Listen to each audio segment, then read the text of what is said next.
You know that dream we've all had, the one from the movies? The personal robot helper? The quote-unquote robot butler? For so long, it was the ultimate symbol of what the future was supposed to look like. And yeah, for just as long, it's been the ultimate tech punchline, right? The promise was always there, but it was always just around the corner, always 20 years away. It felt less like a real goal and more like a fun fantasy. Well, here's the thing. That 20-year wait, it's over. Because in 2026, that dream didn't just show up, it moved in. The age of physical AI is officially here, and it's about to change, well, just about everything. So let's dig into how we got from a sci-fi punchline to a real-world product. To really get how we went from this futuristic joke to a product you can actually buy, we first need to understand the massive shift in artificial intelligence that made it all possible. It's a move from digital thinking to physical doing. Okay, so think about it like this. We're all familiar with digital AI. That's your ChatGPT. It's like this giant brain floating in the cloud. It can write a beautiful essay, for sure, but it can't pick up a pen. Physical AI is what happens when you give that intelligence a body. It's the ability to not just think about our world, but to physically move and sense and act right here in it. So here's the key takeaway. Academics call this physical AI, or PAI. And it's not just about copying the brain's logic. No, it's about mimicking the entire human body.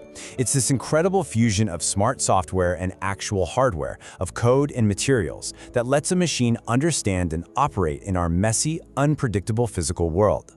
And the secret sauce making this all work? It's a breakthrough called Vision Language Action Models, or VLAs. It sounds super technical, but the idea is pretty simple. It means these new robots can finally connect what they see, what they understand, and what they do. A robot can literally see a mess with its camera. You can tell it, hey, please tidy up, and it can then physically do the task. That seamless connection is the real game changer. So, this tech is amazing, but what can you actually buy? Well, the race to build the first true home robot has kicked off this fascinating global competition, and it's created a whole lineup of machines that are available for purchase right now. And this competition is basically being fought with two completely different game plans.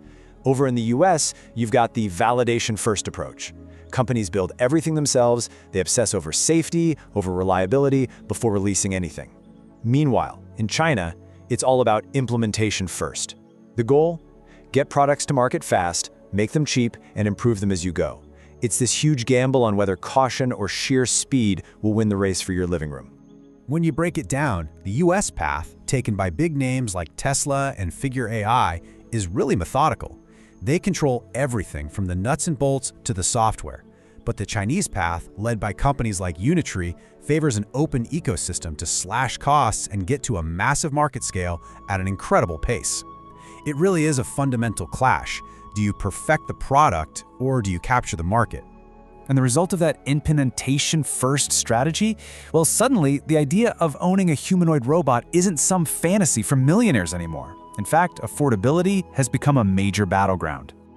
Just look at this number. For $1,400, you can pre-order the Noatex Boomy. It's a small, walking humanoid designed for families and for education. I mean, at that price, it's cheaper than a lot of high-end smartphones. This is the moment the revolution starts to feel real for everyday people. But of course, if you've got a bigger budget and you need more help, the market has an answer for that too. At the premium end, you can get robots designed to be genuine home assistants, capable of tackling all those complex chores we all hate doing. The 1X Neo, for instance, costs $20,000 to buy, or you can get it on a subscription for about $500 a month. And this machine is built to do things like fold your laundry, tidy up the house, and just generally assist with daily tasks. It's a serious piece of equipment for people who need serious help. But here's where it gets really interesting. Bringing one of these machines into your house does way more than just check chores off a list. A robot isn't just an appliance, it has a presence, and researchers are discovering that it fundamentally reshapes the social ecology of your home. This quote comes from a famous study on one of the very first home robots, the Roomba vacuum cleaner. What researchers at Carnegie Mellon found was that even a simple, non-humanoid robot doesn't just exist in a home, it actually changes how the people in that home interact with each other and with their own space. And the ways it changed things are fascinating. People gave their Roombas names, like Manuel or Robbie. They would pre-clean for it, picking up clutter so the robot could do its job better. All of a sudden, cleaning wasn't a solo chore anymore, it was a shared activity. And because of the tech appeal, men and kids were more likely to get involved, which subtly started to shift those long-held gender roles in the home. This social effect is even bigger in other areas. In senior care, physical AI is becoming a critical support system. These robots can help with mobility, give medication reminders, and watch for risks like falls, giving independence back to the elderly and peace of mind to their families. Now, as exciting as all of this is, we have to talk about the fine print. This revolution isn't without its challenges, and it brings up some very serious technical and ethical questions that we really need to face. One of the biggest technical roadblocks is something called the Canonical law. It's a pretty simple idea. A complex system is only as good as its weakest link. For robots, this means that even if the AI software is absolutely brilliant, the whole field can get held back by things like terrible battery life or the high cost of materials. And beyond the hardware, there's a much more personal question. These machines are designed to navigate our most private spaces. So what exactly do they see? The answer is pretty stark. They see everything.